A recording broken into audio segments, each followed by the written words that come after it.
levante uma das suas mãos, vamos orar pelas crianças. Pai, no nome de Jesus, nós abençoamos, ó Deus, as nossas crianças, filhos e filhas, netos, sobrinhos. Pai, em nome de Jesus, as nossas crianças são tuas crianças, ó Deus. Delas é o reino do Senhor, para poder entrar. Que nós, Senhor Deus, em nome de Jesus, nós não sejamos, ó Pai, como aqueles discípulos que seguraram as crianças, não deixando que elas fossem ao encontro do Senhor. Que a igreja, que nós mesmos, como pais e líderes, Senhor, não sejamos aqueles que atrapalham as crianças, mas que em tudo, Deus, nós sejamos aqueles que impulsionam as crianças para Ti, Senhor. Abençoa as famílias, os pais, Senhor. Ministério infantil, ó Deus, para que ele cresça saudável, forte, ó Deus, para a Tua glória, em nome de Jesus. Amém? Pode sentar, querido.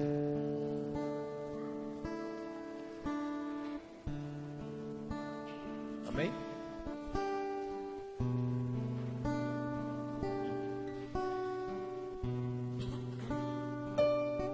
Gostaria de pedir você a abrir a sua Bíblia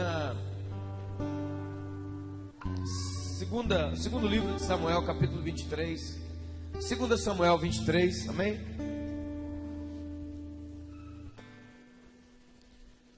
Versos 16 e 17. 2 Samuel 23, versos 16 e 17. A Bíblia diz assim: E o rei Davi suspirou e disse: Quem me dera de beber da água do poço que está junto à porta de Belém. Então, ouvindo isso, aqueles 3 valentes romperam pelo acampamento dos filisteus e tiraram a água do poço junto à porta de Belém e a tomaram e a levaram a Davi, mas ele não quis beber, porém derramou como sacrifício ao Senhor. E disse: Longe de mim, ó Senhor, fazer tal coisa. Beberia eu o sangue dos homens que lá foram com o perigo da sua vida? De maneira que não quis bebê-la. São estas coisas que os valentes fizeram. Existe uma lei no Antigo Testamento, na Antiga Aliança, que dizia que para que fosse feito um sacrifício sobre um altar, deveria ter um elemento: derramamento de sangue. A Bíblia diz em Hebreus que o sumo sacerdote da nossa confissão, Jesus, não entrou no Santo dos Santos sem ter sangue.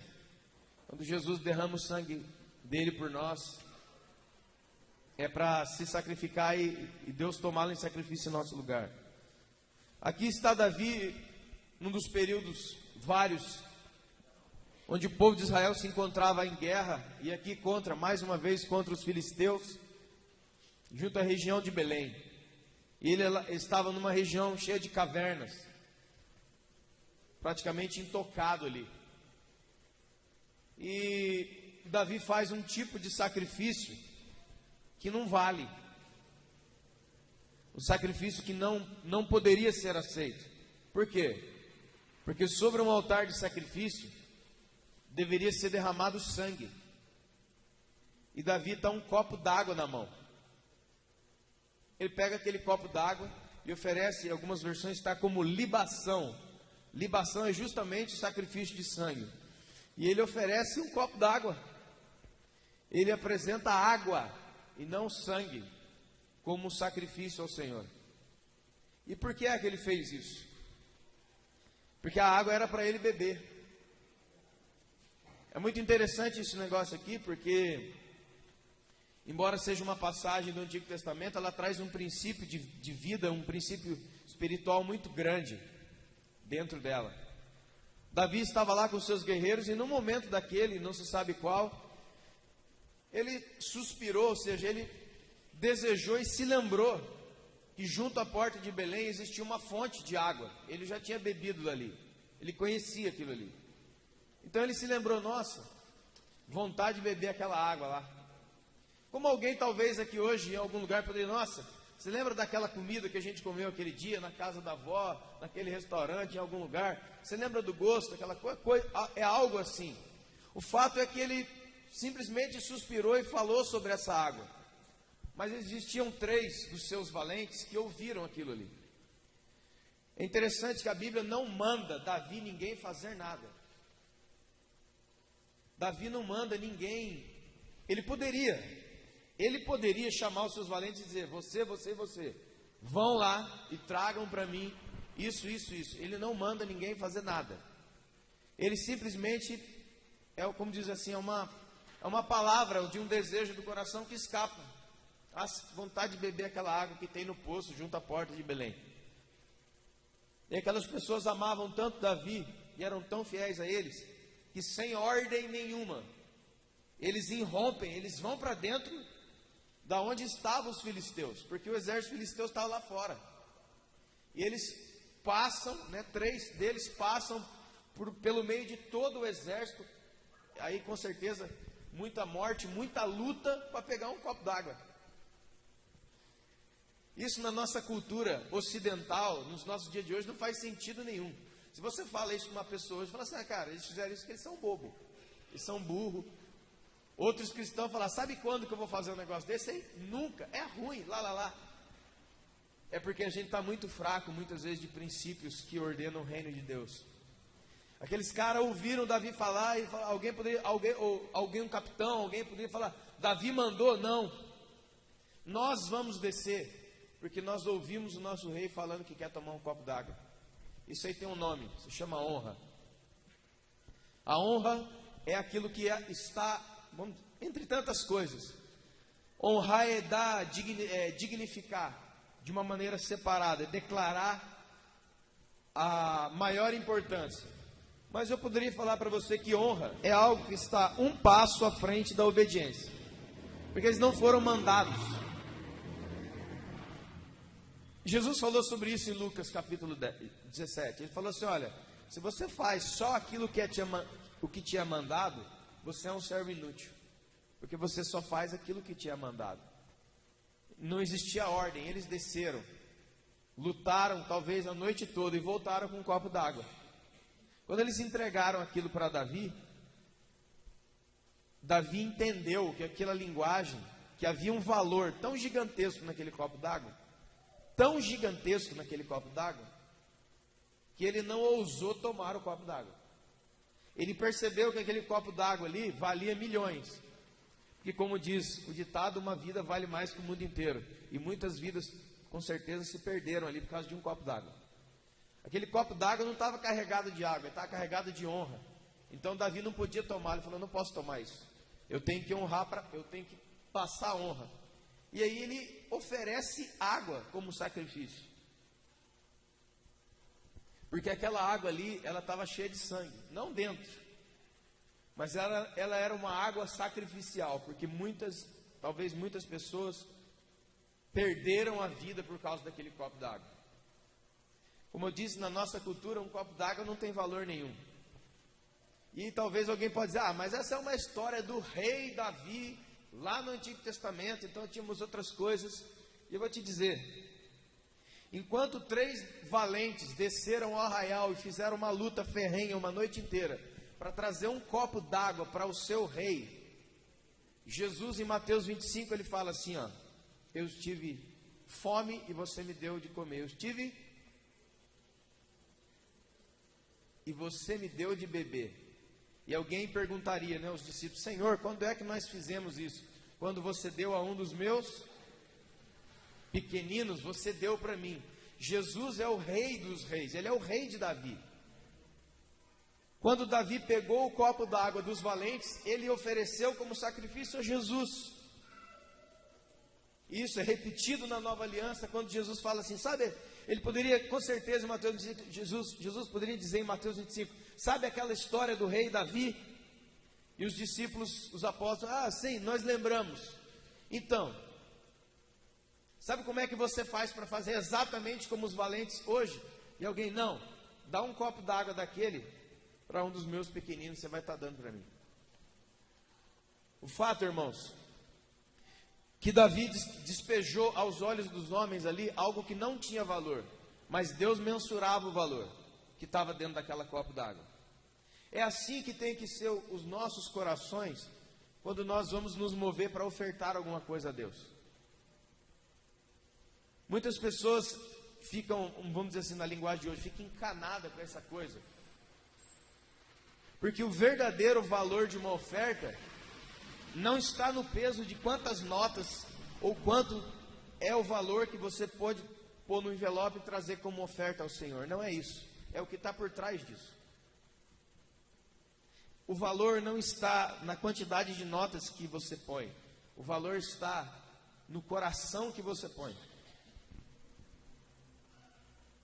Porque a água, repito, água, naquele momento da história, você entregasse a um sacerdote, olha, eu vim trazer a água como oferta. Você está louco. É sangue que tem que ser. E isso fica prefigurado finalmente naquela oferta da viúva pobre, na qual Jesus falou, essa aí, ó, deu mais do que todos os outros, porque tem uma carga dentro dessa moedinha que ela trouxe. Tem uma carga muito forte aí dentro. Eu estive na casa de uma pessoa ontem e eu vi isso. Então eu quero te convidar em nome de Jesus a aprender esse princípio, a orar sobre esse princípio, desenvolver o seu coração nesses princípios. Qual o princípio? O princípio de honrar a Deus de verdade. E não trazer, como diz, daquilo que nos sobra, ou daquilo que não tem nenhum valor para nós. Por isso, o próprio Davi, nos momentos finais da sua vida, no final, aqui, acho que é no próximo capítulo, é justamente no capítulo 24, tem aquela passagem célebre, a ira de Deus se acende contra ele, ele vai a Eira, a um lugar, um terraço de um homem chamado Araúna, ele chega e fala assim, eu quero esse lugar, eu quero construir aqui um altar, eu tenho que sacrificar a Deus. E Araúna falou assim, prontamente, meu senhor, meu rei, eu não vou te dar, isso aqui é tudo seu, todo o reino é de Davi.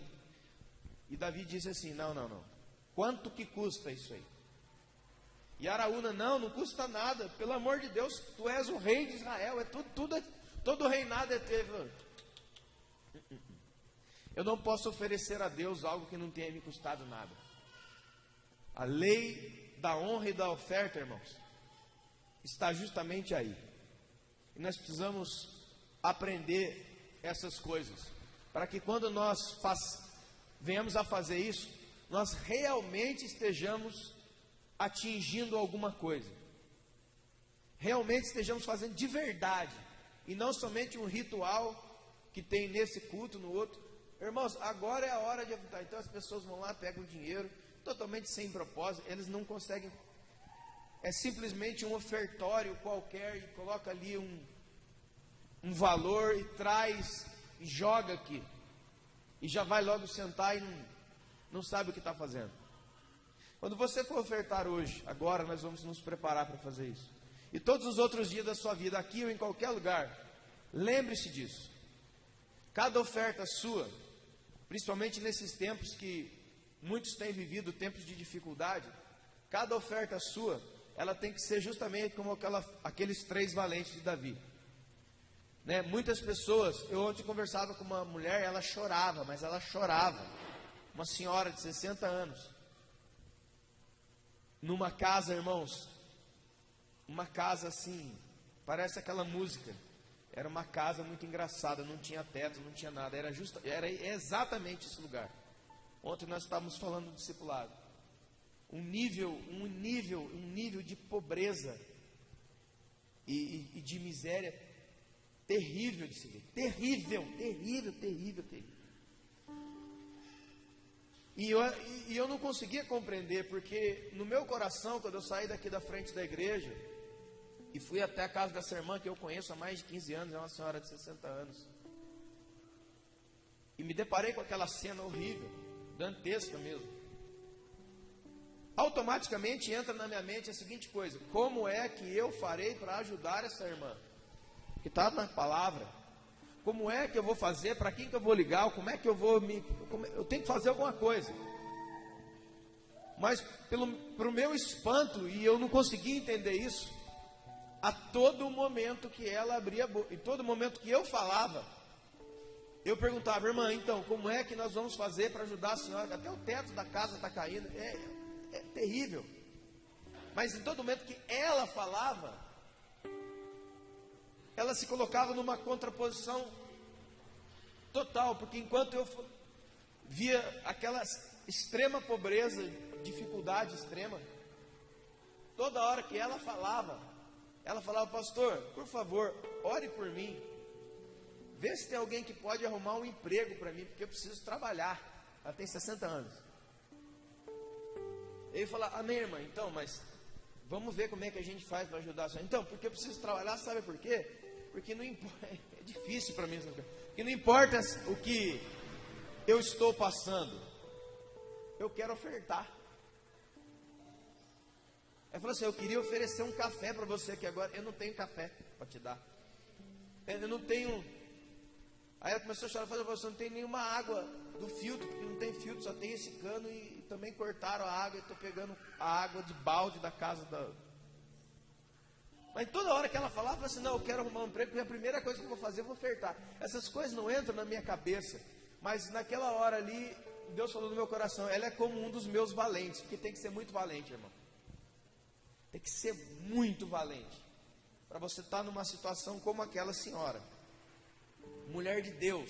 Eu não vi, irmão, eu não ouvi uma murmuração da boca daquela mulher, uma. E se você, qualquer um aqui pode sair daqui comigo agora e nós vamos lá, você chora, mas ela não chora, ela está indo para frente.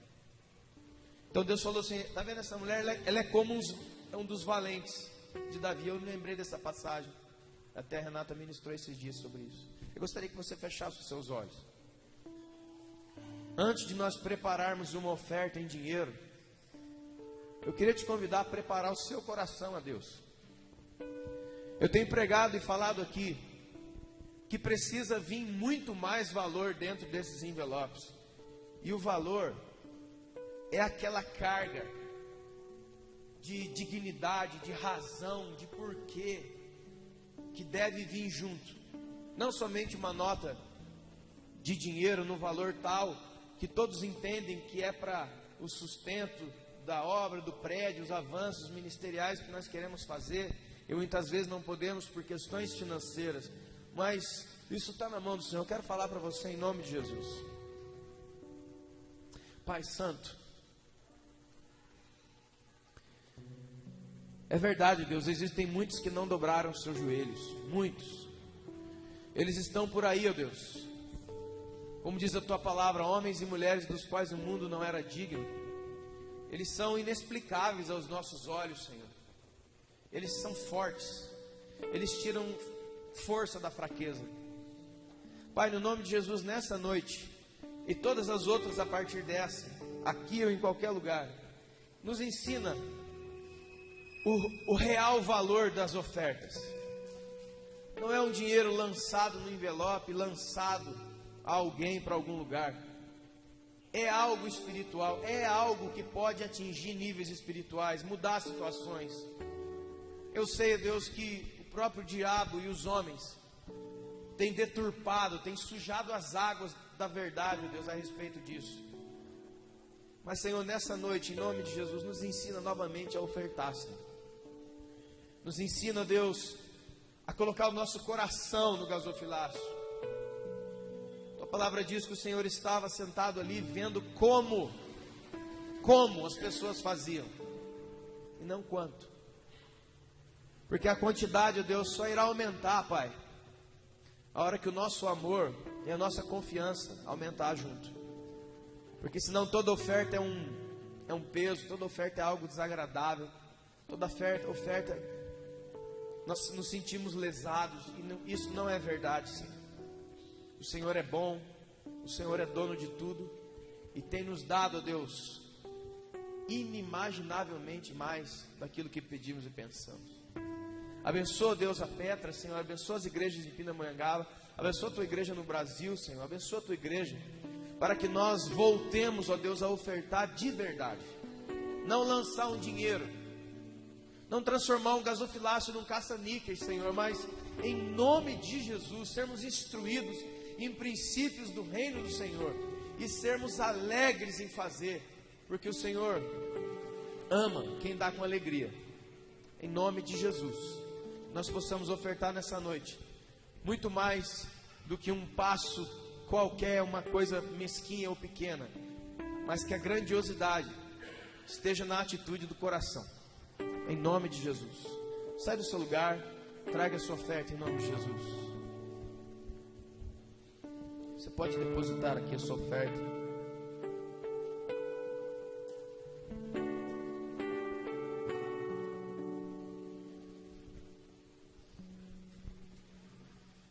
Aleluia. Glória a Deus. Aleluia. Vou chamar aqui o Tamborim. Zé Tamborim, tá aí? Não vem, né? Sempre convido, o cara não vem. Pedrão, por favor, meu irmão. Chega pra cá.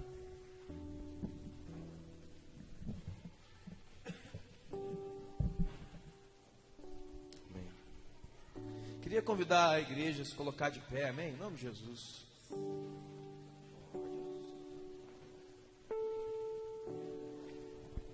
Queria chamar aqui o ministério de adoração de novo, por favor. Retornar para cá. Estenda suas mãos para cá em nome de Jesus. Pai, em nome de Jesus, obrigado pela vida do teu filho, meu irmão, nosso irmão. Senhor, que pela tua infinita graça e misericórdia, Senhor, pelo teu favor, o Senhor o use como um canal, ó Deus, apontador das tuas bênçãos, da tua direção, Deus. Usa a vida do Pedro, Senhor, nessa noite, como o Senhor já tem usado nesses dias, trabalhando na sua consciência, no seu coração, transformando ele, ó Deus, a cada dia na imagem de Cristo Jesus. Pai, usa ele essa noite para nos abençoar, falar aos nossos corações, transformar, ó Deus, as estruturas, ó Deus, que estão ainda de pé.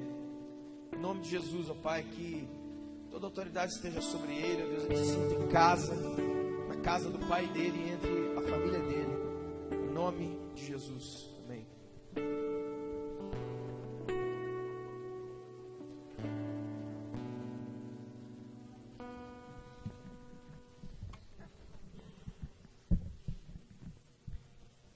Boa noite, igreja, paz do Senhor Jesus, graça e paz. Estou muito feliz de estar aqui, pelo convite do pastor Cris, pelo que ele representa para mim. Ele é um dos meus referenciais como homem de Deus, nunca disse isso para ele, e tenho um grande privilégio de hoje poder andar mais perto dele, da Renata. E quando ele me fez o convite para estar aqui nessa noite, me senti muito honrado, porque eu sei da seriedade que ele leva esse ministério. E eu tremi, mas aceitei o convite porque eu gosto de estar no meio de um povo assim. Estou feliz também pela Paulinha e o Décio, que congregam aqui. É uma família que eu amo muito. Para sair de São José e vir visitar eles aqui, muito amor. São meus padrinhos de casamento, eu amo demais essa família. Hoje está comigo a minha esposa, a Carol, dá um tchauzinho. E a Linda, uma mulher que tem orado por nós, chorado por nós, cuidado de nós, tem sido para nós uma guerreira. E veio conosco hoje para junto experimentarmos daquilo que o Senhor tem para nós nessa noite. Amém. E eu queria continuar com o louvor que eles estavam quando eu cheguei, para que a gente possa romper isso. Amém. Eu senti que eu cheguei aqui, existe uma unção gostosa do Senhor, e eu vejo que Ele está ligando pontos, desde o louvor, a palavra sobre oferta e aquilo que Ele ministrou no meu coração nesses dias. Amém. E eu gostaria que você mergulhasse nisso como se fosse o último tempo seu com o Senhor. Amém, Jesus. Muito tremendo o que o Cristo falou sobre oferta, porque não é o valor que ela representa, mas o quanto ela te custa. E para cada um que está aqui nesta noite, há um custo de você estar aqui. E o Senhor, Ele leva em conta o custo que cada um tem pago para estar aqui e viver na centralidade dele. Então que você possa fechar os olhos, abrir os olhos do teu coração, ativar o pavio que está aí no teu coração, para que nós possamos nos mover nessa unção, para que a gente possa se mover dentro disso, dessa unção sobrenatural, desse vinho, desse pavio, desse fogo do Senhor que vem sobre o nosso coração. Eu prometo que eu não vou me alongar. O que o Senhor ministrou no meu coração para trazer para vocês é algo rápido e certeiro, e algo simples e prático. Amém, Jesus. E nós sairemos daqui desse lugar com um compromisso. Amém, Senhor. E até o final da palavra, eu creio que no nome de Jesus Cristo os nossos corações serão transformados. Amém, Senhor. Amém? Amém, Jesus. Eu quero que você se conecte nessa unção.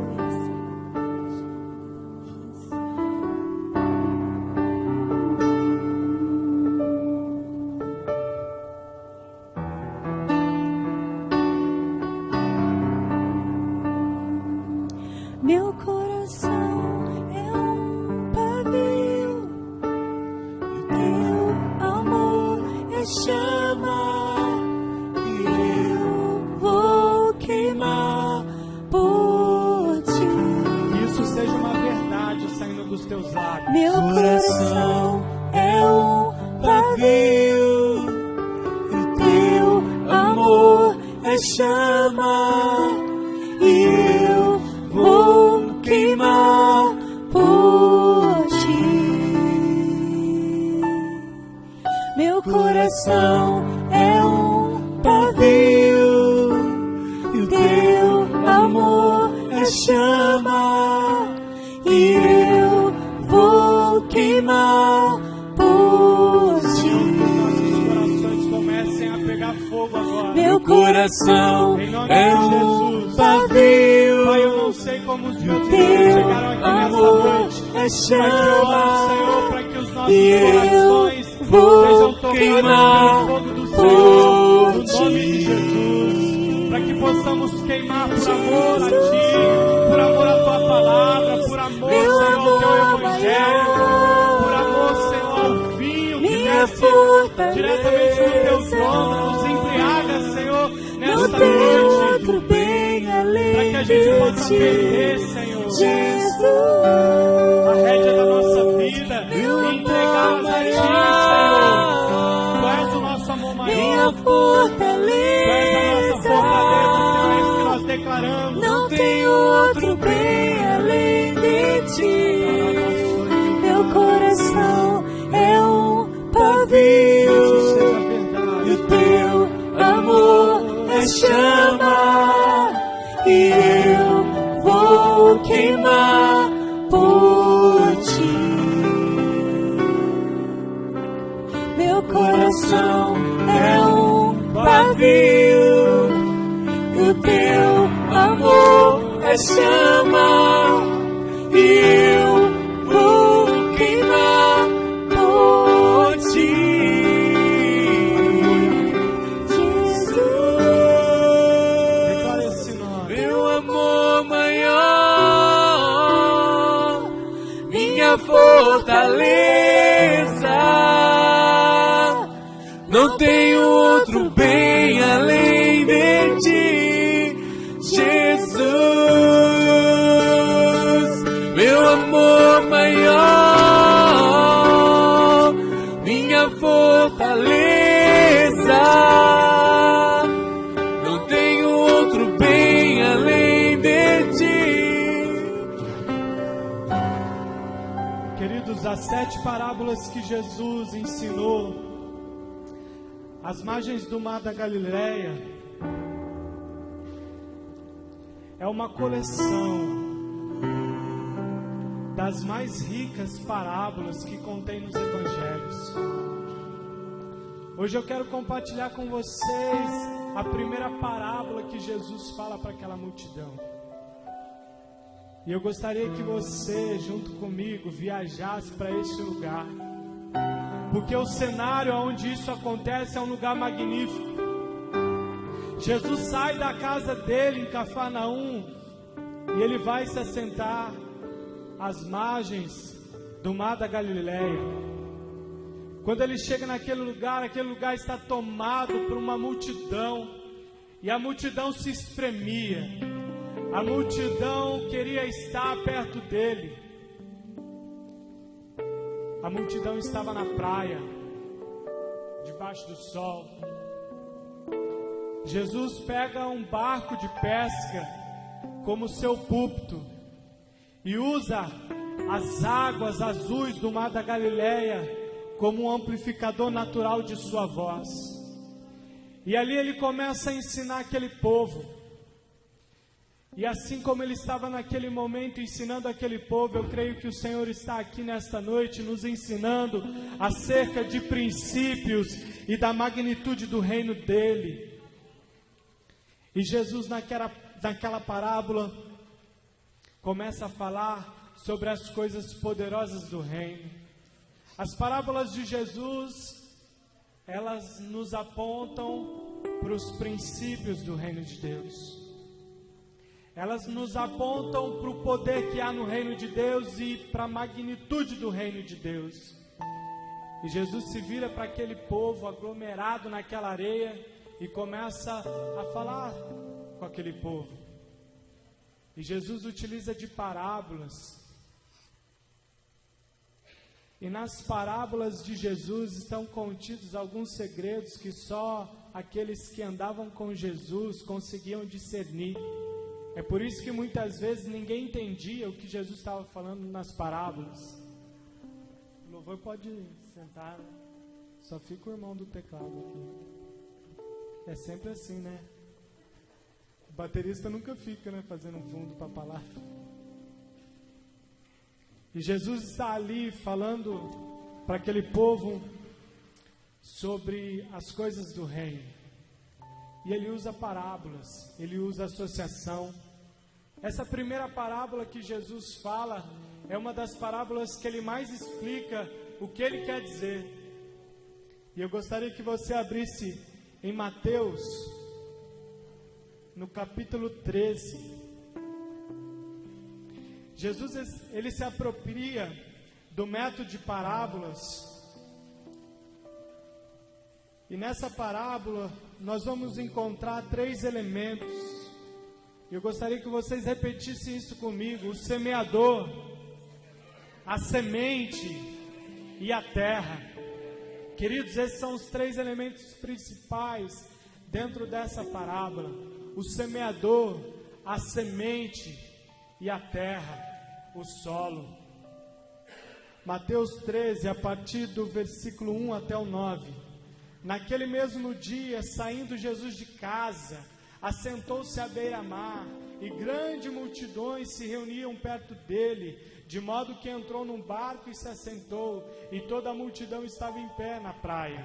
E de muitas coisas lhe falou por parábolas e dizia: eis que o semeador saiu a semear, e ao semear uma parte caiu à beira do caminho, e vindo as aves a comeram. Outra parte caiu em solo rochoso, outra onde a terra era pouca, e logo nasceu, vindo não ser profunda a terra. Saindo, porém, o sol a queimou, e porque não tinha raiz, secou. Outra caiu entre os espinhos, e os espinhos cresceram e a sufocaram. Outra, enfim, caiu em boa terra, e deu fruto a 100, a 60 e a 30 por 1. Quem tem ouvidos para ouvir, ouça. Vamos correr lá para o verso 18. Aqui Jesus vai explicar para os discípulos o que significava aquela parábola. Os 3 elementos são o semeador, a semente e a terra. A gente pode entender aqui nesse texto que Jesus, ele não dá nome a esse semeador. Ele diz que o semeador saiu. Um dos segredos do semeador, querido, é sair. A semente, se ela estiver guardada, para nada ela serve. Mas se o semeador pegar a semente e sair, ele está cumprindo o propósito. Mas Jesus não dá importância para o semeador, e isso nos ensina algo. Que apesar de nós lançarmos semente, o poder está na semente e na terra e não em nós. Infelizmente nós estamos vendo uma troca de valores no meio da igreja, aonde os semeadores estão fazendo o seu marketing pessoal. Eu sou um bom semeador, me leva para a tua congregação, me leva para o teu evento, porque eu sou um bom semeador. E a semente, que é o evangelho puro, simples e prático, se perdeu no meio do caminho. Mas hoje eu estou falando para pessoas que estão sendo restauradas nisso. E eu sei disso e falo sem medo nenhum, porque conheço o Cris, de tomar café e conversar a respeito das coisas do reino. E lá no verso 18 ele vai começar a explicar: atendei vós, pois, a parábola do semeador. A todos os que ouvem a palavra do reino e não compreendem, vem o maligno, arrebata o que foi semeado no coração. Esse é o que foi semeado à beira do caminho. O que foi semeado em solo rochoso, esse é o que ouve a palavra e a recebe logo com alegria, mas não tem raiz em si mesmo, sendo antes de pouca duração, ele chegando à angústia ou à perseguição por causa da palavra, logo se escandaliza. O que foi semeado entre os espinhos é o que ouve a palavra, porém os cuidados do mundo e a fascinação das riquezas sufocam a palavra e ela fica infrutífera. Mas o que foi semeado em boa terra é o que ouve a palavra e a compreende. Este frutifica, produz a 100, a 60 e a 30 por 1. Queridos, a gente consegue entender aqui os 3 elementos principais da parábola: o semeador, a semente e o terreno, a terra, o solo, a qual essas sementes serão lançadas. A gente entende que o semeador é bom.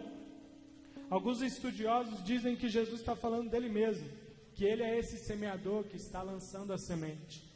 A semente nós vimos. O que é a semente nessa parábola? A palavra de Deus. A palavra de Deus, ela é boa. A palavra de Deus, ela é poderosa e ela não pode ser trocada por nenhuma persuasão humana.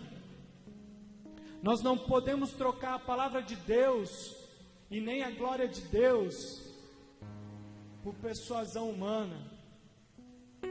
A gente precisa entender a potência que há na palavra de Deus, o poder que há na palavra de Deus. Todas as coisas foram criadas pela palavra de Deus. Jesus Cristo é o verbo que se fez carne, ele é a palavra de Deus. E nós estamos vendo essa semente, essa palavra de Deus sendo lançada em 4 tipos de terreno.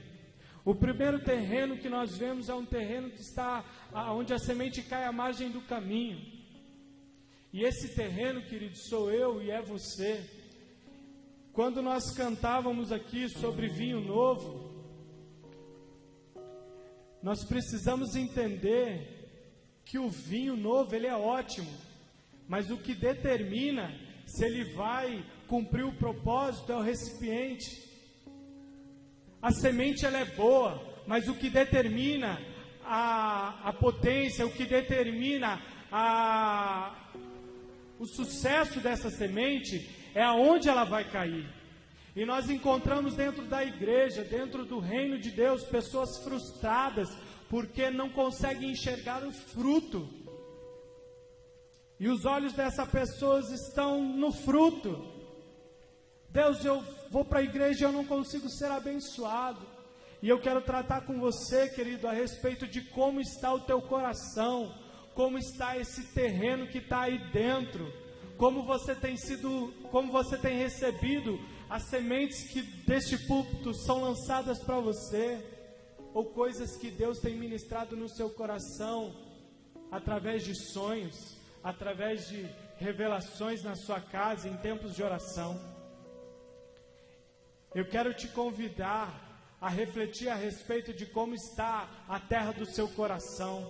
Aqui nós encontramos uma pessoa à margem do caminho, e eu quero te dizer que aqueles que estão à margem do caminho nunca entrarão no reino dos céus, porque Jesus é o caminho, a verdade e a vida, e para alcançarmos o reino, precisamos estar no caminho. E existem coisas inimagináveis que nos empurram para fora do caminho. Nós cantamos aqui: Jesus, tu és a minha fortaleza, meu amor maior, mas muitas vezes isso é uma mentira, porque dentro do nosso coração existem coisas mais valiosas do que a presença do amado, coisas a qual a semente não consegue ter sucesso. Eu estou falando para vocês porque há meses eu tenho sondado o meu coração acerca disso. E falado: Senhor, eu clamo tanto a Ti pelo Teu novo. O que é o Teu novo? E o Senhor me mostrou essa parábola e falou assim: vai ter com o teu coração. E eu comecei a fazer como Davi: Senhor, sonda o meu coração, vê se há alguma coisa errada aqui. Porque eu sei que o que determina o sucesso do que o Senhor tem para mim e para minha geração é o terreno, é o coração, é como eu estou.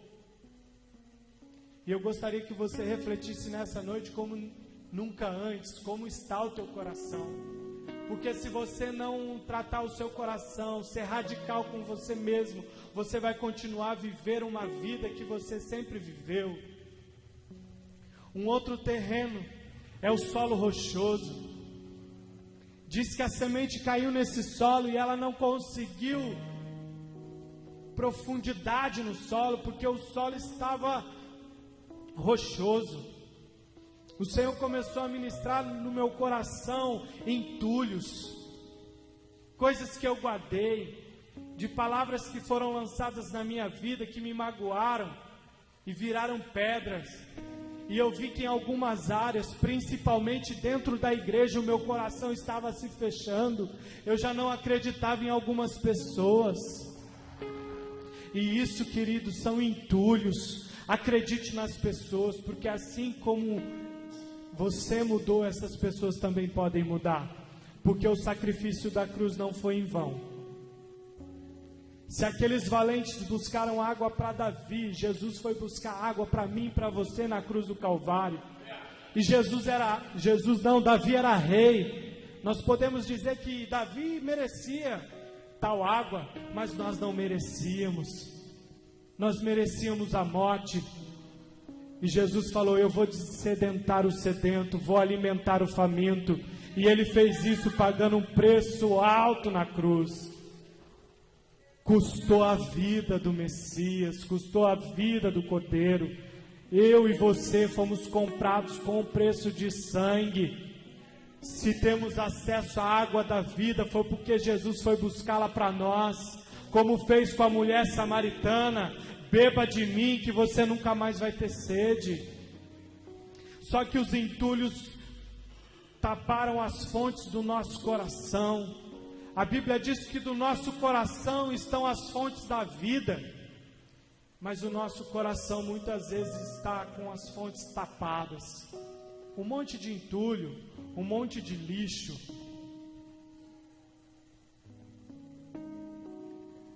Eu não sei o histórico da sua família, mas eu tenho certeza que em alguma parte da sua história, a sua própria família lançou pedras sobre você, dizendo: você não vai dar em nada, você vai ser mais um, e etc. Palavras que nos ferem. E essas palavras são também como semente. E sabe quem determina o plantio, querido? Sou eu e é você. Você pode sair daqui nesta noite e não plantar nada no seu coração. O que eu estou fazendo é lançar as sementes. Mas todos os dias da sua vida, tanto o Senhor como Satanás levanta com um punhado de semente para te oferecer. E é você quem pega essa semente e a coloca no coração. E eu gostaria que você sondasse o seu coração e visse o que tem sido entulho dentro dele. O que tem sido pedra. Porque, querido, às vezes vir no culto, receber uma palavra tremenda, receber um louvor maravilhoso, a palavra de Deus diz que essa pessoa que tem um solo rochoso, ela está feliz, ela está alegre, você olha ela no culto, olha que... mas passa o vento na vida da pessoa, ela cai. A pessoa inconstante não tem profundidade de evangelho, não tem consciência de evangelho.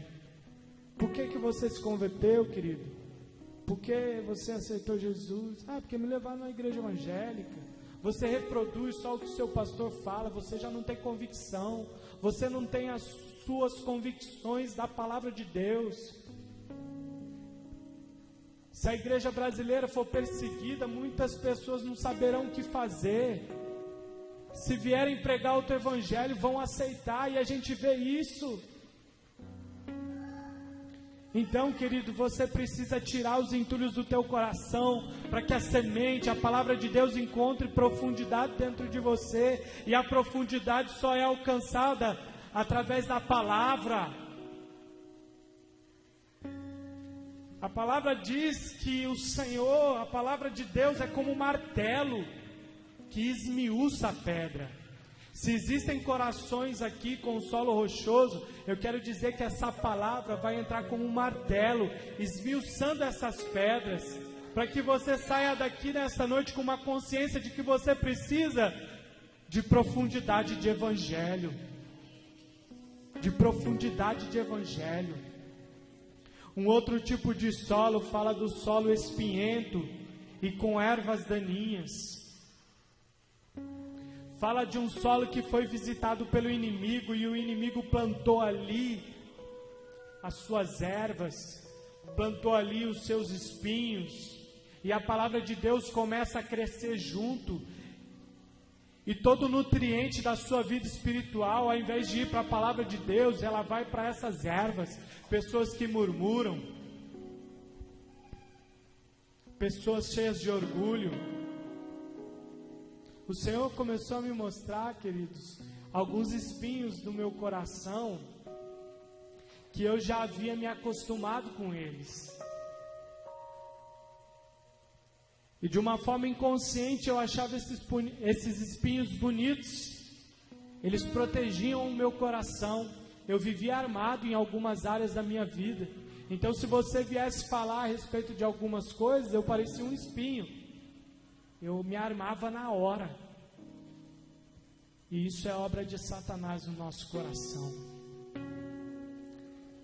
E eu quero que você reflita sobre isso.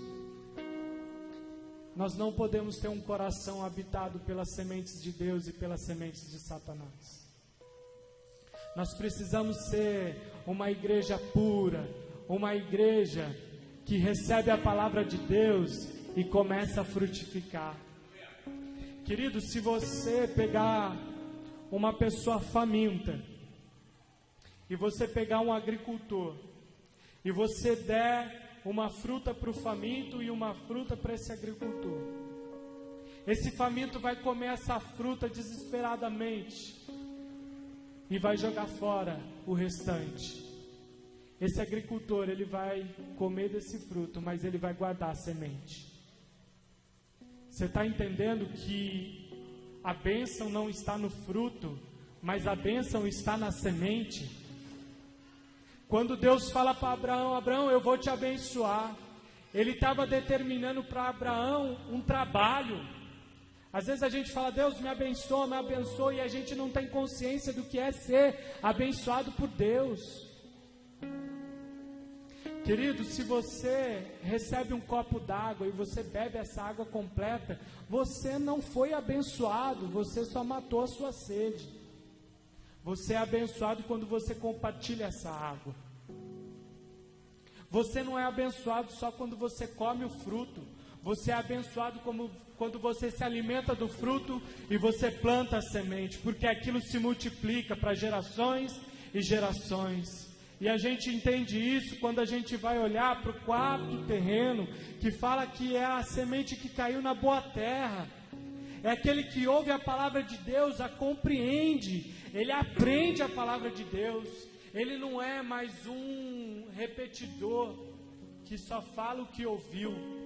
ele entendeu o sacrifício do Cordeiro, ele entendeu o plano de salvação, ele entendeu o que é o reino de Deus, que o reino de Deus é aqui e agora, e não é lá e depois, que o reino de Deus é para ser vivido em nós agora, e não daqui quando nós formos para a eternidade, porque o reino de Deus está dentro de nós.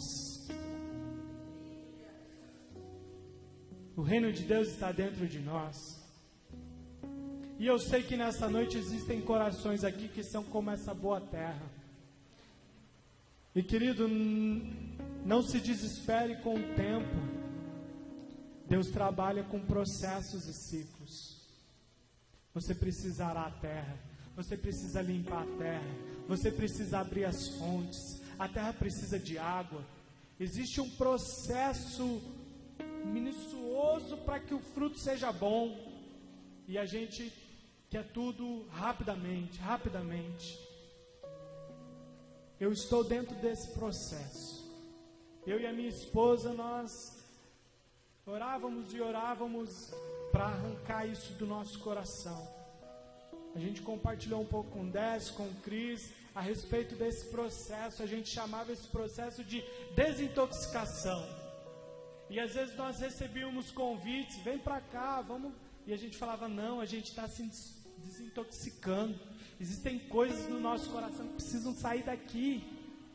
E quando a gente foi tirando, a gente começou a ver as águas que estavam paradas saindo.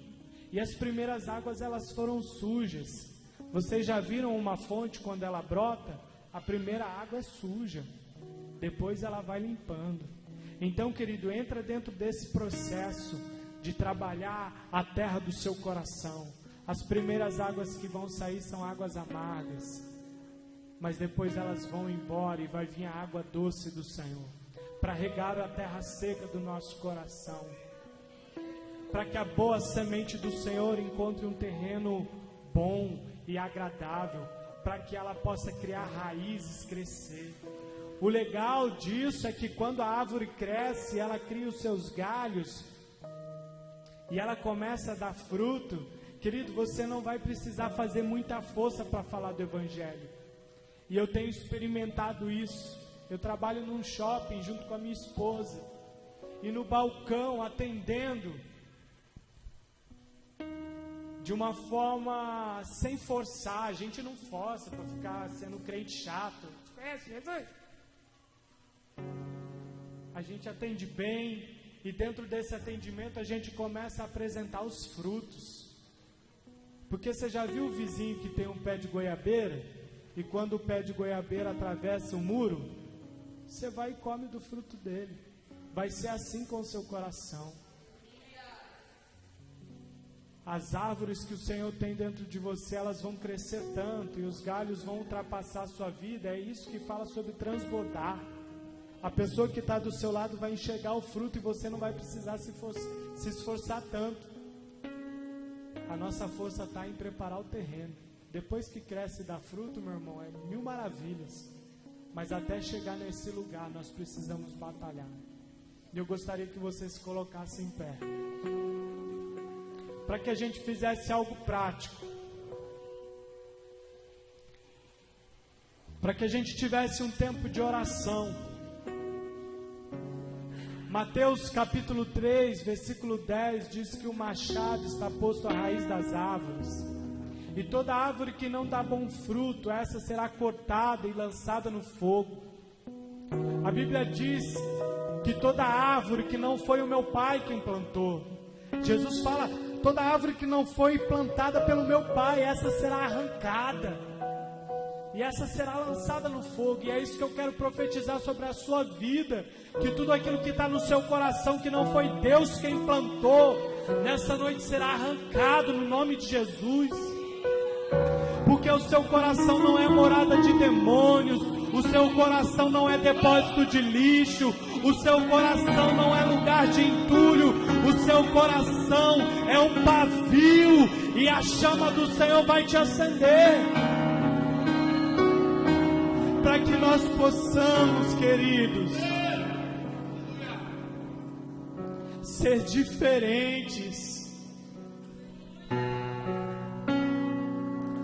que o seu fruto possa alcançar a vida do seu familiar na sua casa, sem você precisar fazer muito esforço. Ele vai ver e ele vai querer se alimentar de você. E você vai ensinar ele: come o fruto, mas guarda a semente, para que você comece a formar também semeadores. Quando Deus te abençoar, querido, não coma tudo não, reserve e plante. Reserve um pouquinho e plante. Não coma tudo. Agora trabalhe no terreno do seu coração. Filho, se você precisa guardar algo, guarde o teu coração.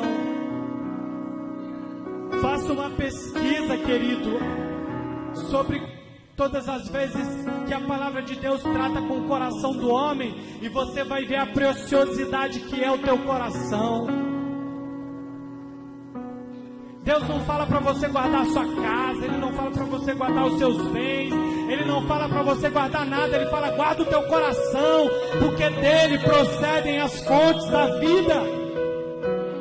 Você quer ver uma pessoa que não vive? É uma pessoa que tem um coração duro. Israel estava assim, e o Senhor falou: eu vou pegar o coração de Israel e vou tirar o coração de pedra e vou dar a Israel um coração de carne.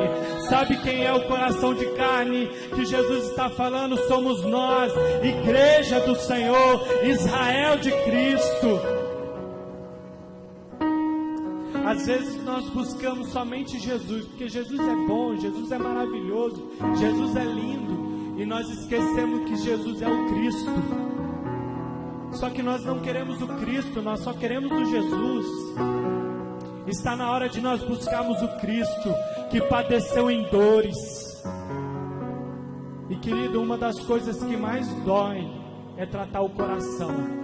Um coração que foi traído, um coração que foi machucado, abusado. Dói demais. E às vezes a gente não quer mexer porque a gente sabe que dói. Mas a palavra de Deus diz que um coração contrito e quebrantado o Senhor não rejeita.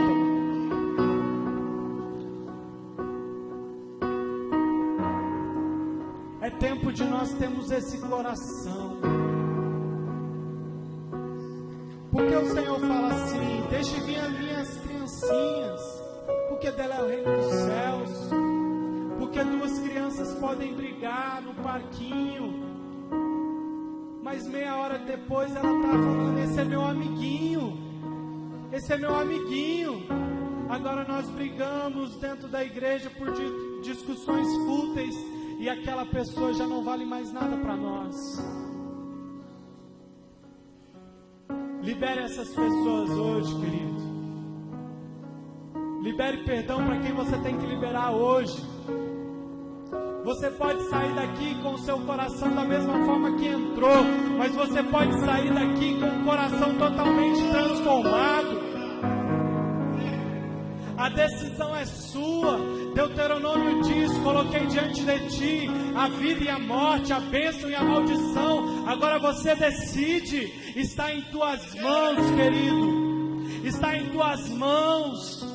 O poder da decisão está em tuas mãos. Um dia eu falei: Deus, eu não quero mais ser subjugado pelo meu coração cheio de ferida.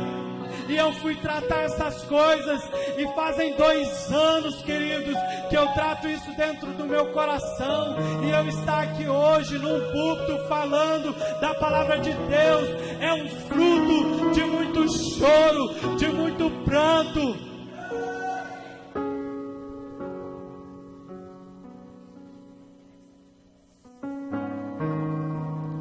E eu gostaria que você, que de alguma forma identificou coisas dentro do teu coração que você precisa rejeitar, e você fala: eu preciso de forças. Ontem nós fomos visitar um irmão que me mandou uma mensagem e disse: eu preciso de ajuda. E nós fomos na casa dele, saímos de lá 1h da manhã.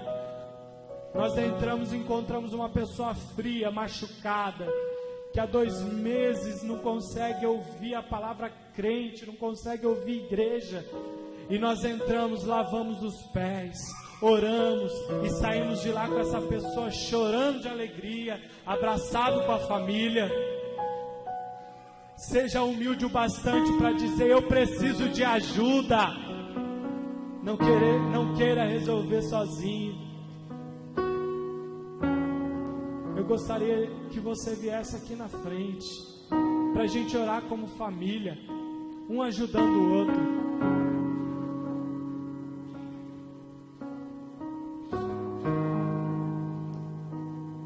E esse lugar vai ser o altar do sacrifício. Porque muitas vezes nós não queremos tirar as coisas do coração, porque elas são armas para nós.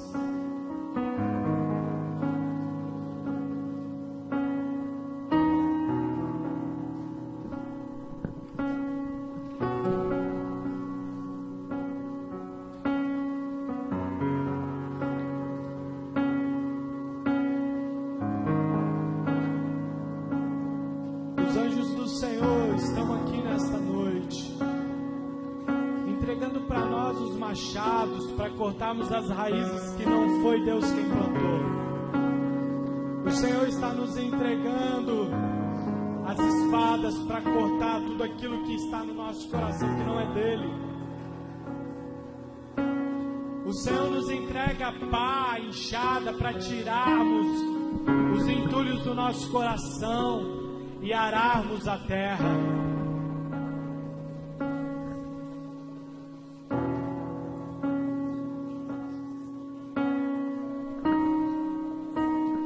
Quero ver tua face, me leva à sala do trono, mostra tua beleza. Quero ver tua face. Lindo, lindo. Que espécie de solo você é, meu irmão? Você decide. Eu te dou, Jesus, Jesus. Lindo, lindo, lindo és. Glória, glórias eu te dou. Vai arrancando do seu coração, querido.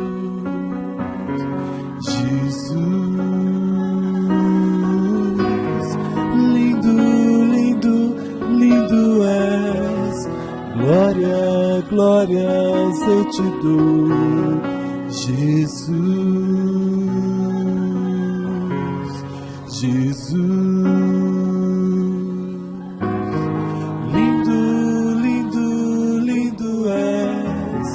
Glória, glórias eu te dou, Jesus, Jesus. Me leva à sala do trono, mostra tua beleza. Quero ver tua face. Me leva à sala do trono, mostra tua beleza. Quero ver tua face. E me leva à sala do trono, mostra tua beleza. Quero tua face. Me leva à sala do trono, mostra tua beleza. Quero ver tua face. Lindo, lindo, lindo és. Glória, glórias eu te dou, Jesus, Jesus.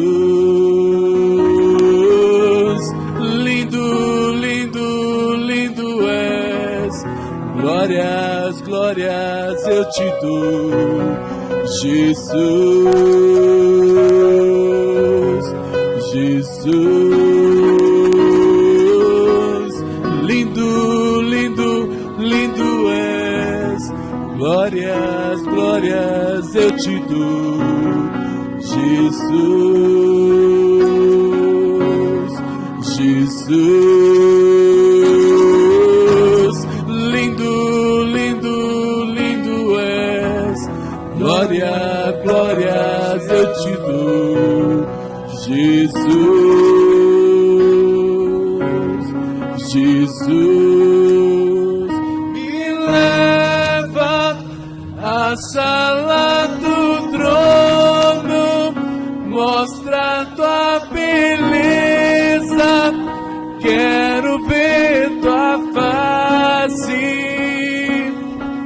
e me leva à sala do trono, mostra tua beleza, quero ver tua face.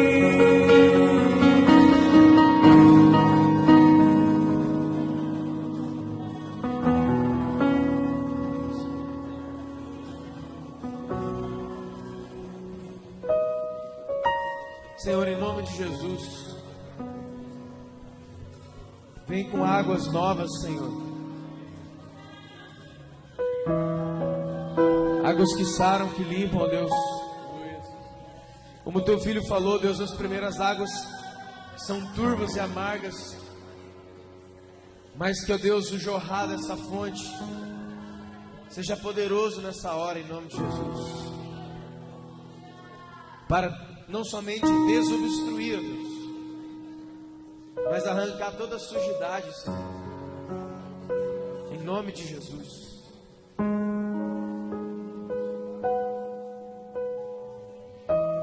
Rompe, Deus, com essas águas e vem com águas novas, limpas, em nome de Jesus, Pai. Esse dia, Deus, tem sido dias de corações feridos e corações que ferem, Senhor. Pai, nós tomamos posse da semente da Tua Palavra nesta noite, para colocá-la no único lugar onde ela deve estar, no nosso coração, trabalhado pelo Senhor, em nome de Jesus, em nome de Jesus. E que todo homem, mulher, criança, jovem, Deus, ache no Senhor nesse lugar, Deus, aradores de terra, Senhor, em nome de Jesus, preparadores de solo, em nome de Jesus. Transforma as nossas realidades com a Tua verdade.